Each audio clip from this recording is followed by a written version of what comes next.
Bonjour toutes et tous. Nous voici réunis pour ce petit temps de partage dans la divine volonté et poursuivons notre temps de carême. Et aujourd'hui, plus précisément, qu'est-ce que l'Église nous propose de réfléchir et de voir? Eh bien, aujourd'hui, ce sera la prière dans la divine volonté. Et pour ce, donc, j'ai pris l'évangile du jour, évangile de Jésus-Christ selon saint Matthieu 6 au verset 7 à 15. En ce temps-là, Jésus disait à ses disciples, lorsque vous priez, ne rabâchez pas comme les païens. Ils s'imaginent qu'à force de paroles, ils seront exaucés. Ça, c'est vraiment quelque chose de très, très important qui est dit là, parce que c'est quelque chose, c'est un des pièges dans lesquels nous tombons tous. Même moi, quand j'ai eu ma conversion et tout ça, et après que j'ai commencé mon chemin de prière et tout ça, je suis exactement tombé dedans. Qu'est-ce que c'est? En ce temps-là, disait à ses disciples, lorsque vous priez, ne rabâchez pas comme les païens. Ils s'imaginent qu'à force de paroles, ils seront exaucés. On verra un peu plus loin, je donnerai un autre exemple qui est dit aussi dans la Sainte Écriture. Nous faisons des prières et nous nous disons, ah, je vais prier, je vais faire tel chapelet, puis je vais faire mon rosaire. Après mon rosaire, ah oui, mais il faut que je fasse une neuvaine à l'Esprit Saint. Il faut que je fasse une neuvaine assis. Il faut que je fasse ceci comme prière. Il faut que je fasse cela comme prière. Ah oui, puis il faut des prières de libération. Je dois faire ça, je dois faire ça. Tout ça n'intéresse pas le Seigneur. Qu'est-ce qui intéresse vraiment le Seigneur? Ce qui intéresse le Seigneur, c'est d'avoir une véritable prière de cœur à cœur. Quand nous faisons les prières, comme il dit, à force de rabâcher tout ça, que nous disons nous devons faire telle prière, cette prière-là, elle est très, très importante parce qu'elle est très puissante et celle-ci, elle est encore plus puissante. Il faut bien que nous comprenions une chose. Il n'y a aucune prière qui est plus puissante l'une que l'autre. La seule véritable prière qui a la puissance sur le cœur de Dieu est la prière que Jésus nous a donnée simplement, c'est le Notre Père. Et c'est pour ça que l'Église nous invite aujourd'hui dans cet évangile. Et justement, c'est le passage où Jésus apprend le Notre Père. Il l'apprend à ses disciples et il l'apprend à la foule. C'est pour ça que j'ai choisi cette image pour accompagner ici. C'est pour bien montrer que non seulement le Notre Père a été donné à son Église, à ses apôtres, et il nous a été donné à nous, tous les enfants de Dieu, parce que nous sommes tous enfants de Dieu. Et nous le voyons bien représenté sur l'image ici. Vous avez Jésus en train de prier le Notre Père, les apôtres à côté de lui, donc son Église qui reçoit cette prière et un peu en dessous, vous voyez, donc toutes les personnes qui sont assemblées autour de Jésus, c'est nous autres. Et nous recevons exactement la même prière. Donc, après qu'on va dire, oui, mais telle prière, il faut faire celle-là parce qu'elle est plus. Arrêtons, arrêtons de rabâcher et de toujours faire comme il dit très bien ici, lorsque vous priez, ne rabâchez pas comme les païens. Arrêtons de dire ça et ça et ça. Faisons simplement ce que le Seigneur nous demande. Et c'est pour ça que les gens ont difficile à comprendre la divine volonté parce qu'ils disent il y a ça ou il y a ci ou il y a ça. Non, c'est justement la divine volonté nous ramène tout à la simplicité. Jésus dit pour vivre dans la divine volonté, l'intention suffit, c'est moi qui vais faire le reste. Donc ne te tracasse pas, laisse-moi agir en toi. Et c'est ce que je dis, la prière que le Seigneur veut, c'est la prière qui vient de notre cœur, c'est ce cœur à cœur avec lui. Et qu'est-ce que Jésus nous donne dans cette prière? Il dit, ne les imitez pas donc, car votre Père sait de quoi vous avez besoin avant même que vous l'ayez demandé. Donc, avant même que nous formulions une intention, c'est même pas nécessaire, puisque le Père sait très bien ce que nous avons besoin. Et ça encore, c'est quelque chose que nous apprenons à prier dans la divine volonté. Dans la divine volonté, on ne demande rien, on ne met aucune intention parce que nous prions avec Jésus et en Jésus. Et c'est même pas notre prière, c'est Jésus priant en nous. Et si Jésus prie en nous, est-ce qu'il y a besoin d'avoir une intention? Bien sûr que non, parce que nous, dans nos intentions que nous allons mettre, nous allons de un limiter la grâce de Dieu parce que nous allons demander telle et telle chose. Et nous demandons telle et telle chose, c'est bien, et tout le reste que nous oublions sur le côté. Et c'est là justement la différence, d'où l'intérêt aussi de prier dans la divine volonté, c'est que Jésus n'oublie personne. Donc, quand Jésus prie en nous dans la divine volonté, tout est accompli. Donc, toutes les paroles, comme Jésus, il dit sur la croix, quand il remet son esprit au Père, il dit, tout est accompli. Dans la divine volonté, tout est accompli. À partir du moment où c'est Jésus qui fait les choses, tout est fait parfaitement. Et donc, Jésus dit, donc, ne les imitez pas donc, car votre Père sait de quoi vous avez besoin avant même que vous l'ayez demandé. C'est normal. Alors, il dit, vous donc priez ainsi. Notre Père qui est aux cieux, que ton nom soit sanctifié. Donc, qu'est-ce que le Seigneur veut? Que ton nom soit sanctifié. Seigneur, que ton nom soit sanctifié. Donc, ça veut dire que le nom du Père doit grandir, la sanctification. C'est ça, c'est que le nom du Père grandisse et il grandit où? En notre cœur. Notre Père qui es aux cieux, que ton nom soit sanctifié. Que, que tu grandisses dans mon cœur, Seigneur. Que ton règne vienne, qui vienne où? Qui vienne aussi dans mon cœur. Que ta volonté soit faite sur la terre comme au ciel. Donc, que le règne du Père, que le nom du Père soit sanctifié dans notre cœur, que nous lui rendons gloire et grâce pour tout ce qu'il nous donne à chaque instant de notre vie. C'est ça, faire grandir le Seigneur, le faire grandir où? Dans notre cœur, le faire grandir dans notre être, pour que nous puissions être d'autres petits Jésus. C'est en vivant en Dieu, parce que quand nous vivons dans la divine volonté, ce n'est pas en Jésus que nous vivons, c'est en la Sainte Trinité. C'est la Trinité entière qui est dans notre cœur. C'est Dieu le Père, le Fils et l'Esprit Saint, ainsi que toute la création. Tout est en notre cœur. Veuillez donc prier ainsi, notre Père qui es aux cieux, que ton nom soit sanctifié, que ton nom grandisse, Seigneur, que ton amour grandisse, parce que quand le nom du Seigneur grandit, c'est l'amour de Dieu qui grandit en nous. Que ton règne vienne, Seigneur, que ton règne enlève toutes les ténèbres que moi j'ai dans mon cœur, Seigneur, que toutes ces ténèbres disparaissent. Et cela n'est possible que quand ton règne vient, Seigneur, quand ton règne, quand toi seul règne dans mon cœur et personne d'autre, et surtout pas ma volonté. Que ta volonté, Seigneur, soit faite sur la terre comme au ciel. Le ciel et la terre se trouvent en mon cœur et en mon âme, Seigneur. Donc, que ta volonté soit faite dans mon cœur, Seigneur, parce que mon cœur, c'est la terre. Mon cœur, c'est le ciel. Et le ciel et la terre ne forment qu'un. Et c'est l'amour de Dieu qui est déposé dans ce cœur, dans mon cœur. C'est l'amour de Dieu qui est déposé en terre.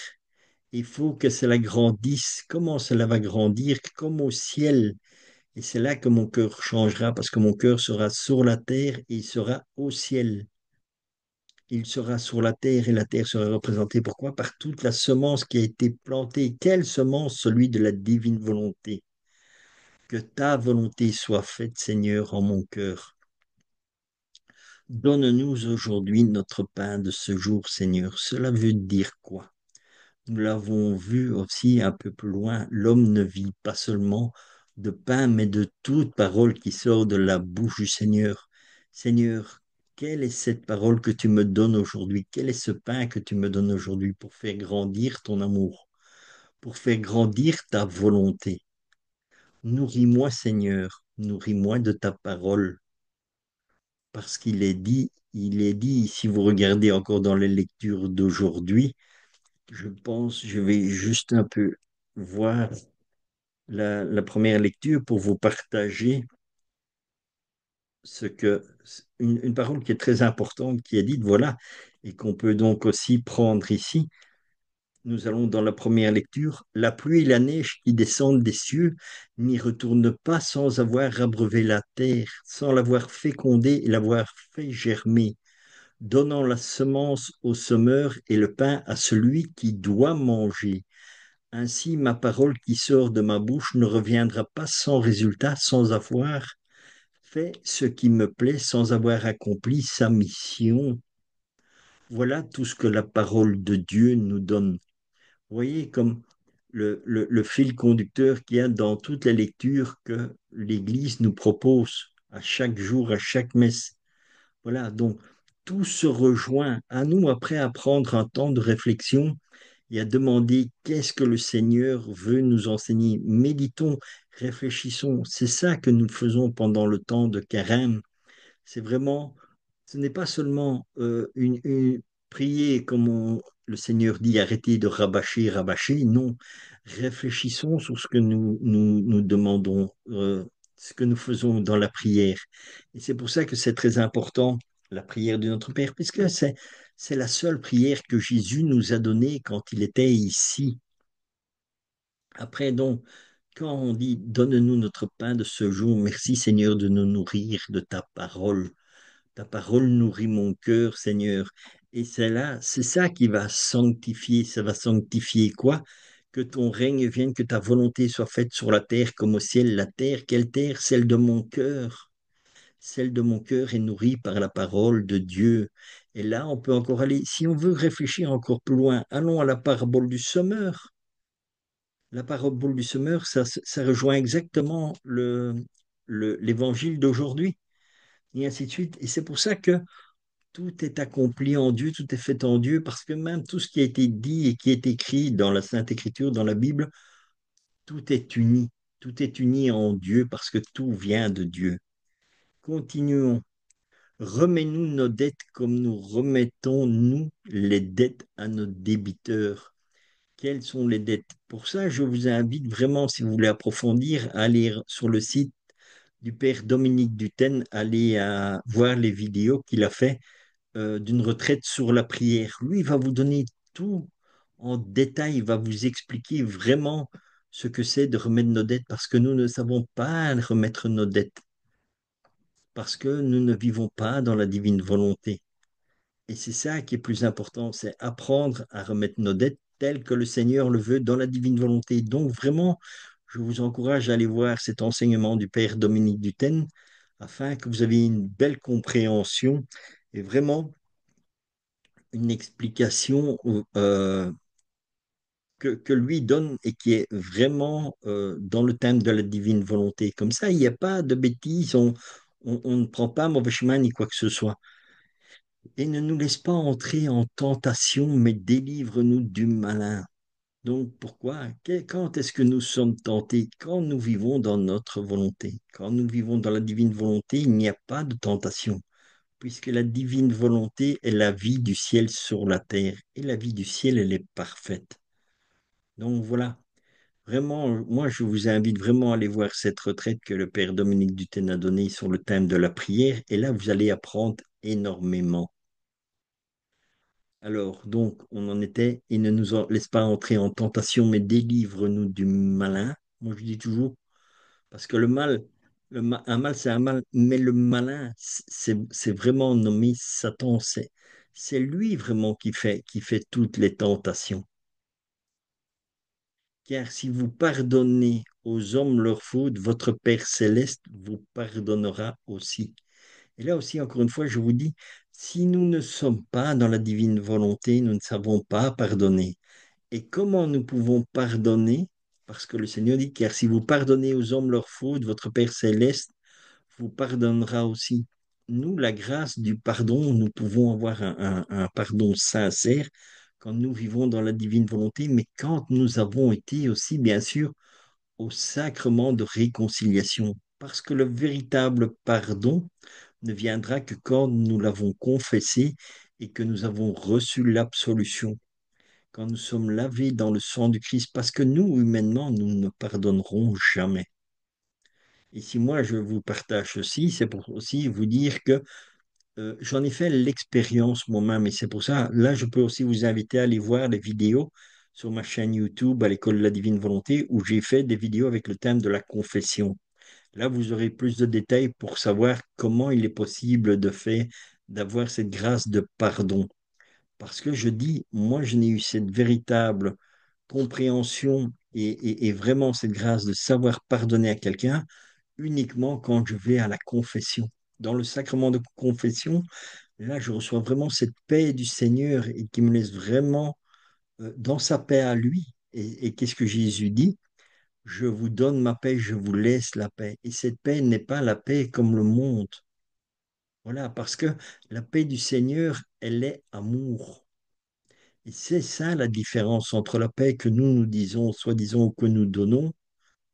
Elle n'a pas d'amour. Si elle n'est pas vécue dans la divine volonté, si nous ne vivons pas dans la divine volonté, nous n'avons pas cette paix. Parce que la paix n'est pas dans notre cœur. La paix dans notre cœur ne vient uniquement que en Dieu. Mais si vous pardonnez aux hommes, votre Père non plus pardonne. Mais si vous ne pardonnez pas aux hommes, votre Père non plus ne pardonnera pas vos fautes. Donc, encore voilà la grande importance du pardon. Si nous ne pardonnons pas aux personnes avec qui nous sommes en conflit, aux personnes qui nous ont blessés ou que nous avons blessés, ça va dans les deux sens. Si on ne fait pas ce pardon, ben, il est dit, mais si vous ne pardonnez pas aux hommes, votre Père non plus ne vous pardonnera pas vos fautes. Donc, c'est pas moi qui le dis, c'est écrit.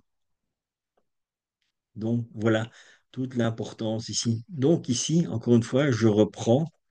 Vous avez toute la prière que Jésus nous a enseignée. Et donc, moi, c'est ce que je dis, n'allons pas chercher la puissance de ci ou de ça. Il n'y a pas. La prière que Jésus nous a donnée, elle est notre Père et elle est parfaite parce qu'il dit tout. Donc, si vous avez vraiment si envie de l'approfondir pour vous-même personnellement, c'est ce que je conseille toujours, pendant ce temps de carême, méditez-la. Dites cette prière, faites-la de votre cœur, dites dans la divine volonté, Seigneur, dans ta divine volonté, faisons la prière de notre Père. Seigneur, toi seul peux me l'enseigner, toi seul peux m'éclairer. Donc faisons-la ensemble. Et comme tu vis dans la divine volonté, comme tu as donné ta volonté le matin au Seigneur et qu'en échange tu as demandé sa divine volonté, tu es dedans. Et tu dis aussi, comme tu as dit au Seigneur, que tous mes actes de ce jour soient faits dans la divine volonté, prie et tu pries dans la divine volonté avec le Seigneur. Et au moment où tu pries, tu remets cet acte dans la divine volonté. Tu dis, Seigneur, prions ensemble le Notre Père, la prière que toi, tu as instaurée. D'où, voilà l'importance. Et alors, voilà, ici, qu'est-ce qu'il est dit dans Matthieu 7, 21? Ceux qui me disent Seigneur, Seigneur n'entreront pas tous dans le royaume des cieux. Donc, c'est bien comme la suite dans ce que Jésus disait dans l'évangile d'aujourd'hui. Ce n'est pas à force de rabâcher que nous allons parvenir à faire quelque chose. Et il dit, ceux qui me disent Seigneur, Seigneur n'entreront pas tous dans le royaume des cieux, mais celui-là seul qui fait la volonté de mon Père qui est dans les cieux. Donc tout est clair, tout est net. C'est celui qui fait la volonté de mon Père qui est dans les cieux. Et si vous voulez vraiment savoir et approfondir, moi c'est ce que je dis, sur la prière, je vous ai mis la référence, Luisa Picaretta, Le Livre du ciel, au tome 11, au 3 mai 1916. Jésus nous enseigne comment prier dans la divine volonté. Comme Jésus, donc comment prier dans la divine volonté, comme Jésus. Et après, c'était la suite de l'enseignement dans ce texte. J'étais en prière et mon aimable Jésus se plaça près de moi. Voilà, et c'est pour ça que je vous ai pris cette image pour vraiment vous montrer que quand vous priez dans la divine volonté, le Seigneur est à côté de vous et il est en vous. Et Louisa disait souvent, donc, j'étais ceci, je réfléchissais à cela ou telle chose, et puis mon Jésus sortait. Il sortait de moi, ou elle disait, sortant de moi, ou le voyant ci ou ça. Voilà. Donc c'est pour ça que je vous ai vraiment mis cette image, que vous vous rendez bien compte que quand vous priez dans la divine volonté, le Seigneur se met à côté de vous. Et donc ce texte-là, dans le livre du ciel, vous expliquera bien comment prier dans la divine volonté. Et c'est ça que nous devons apprendre. Donc ça ne sert à rien de faire des litanies ici et ça. Essayons vraiment de nous centrer sur ce que Dieu veut dans la divine volonté et pas le reste. Et encore une fois, c'est ce que je vous dis, voilà. Et c'est là qu'on voit que les thèmes qui avaient été choisis pour pour ce temps de retraite, eh bien voilà. Donc tous les textes encore nous rapportent de nouveau à cette méditation des livres du ciel au tome 12, le 14 août 1917, et le tome 16 au 10 février 1924. Voilà donc les thèmes que le Seigneur nous invite à prier, à méditer pour pouvoir faire ce temps de carême, vraiment pour avoir toute cette lumière que le Seigneur veut nous donner. Tout ce que le Seigneur veut nous apprendre, nous faire découvrir, eh bien, tout se trouve dans ses écrits. Donc voilà, je vous souhaite une sainte journée dans la divine volonté, un saint temps de carême dans la divine volonté, et à demain pour la suite des enseignements que Jésus veut nous donner à travers la Sainte Écriture que nous propose son Église.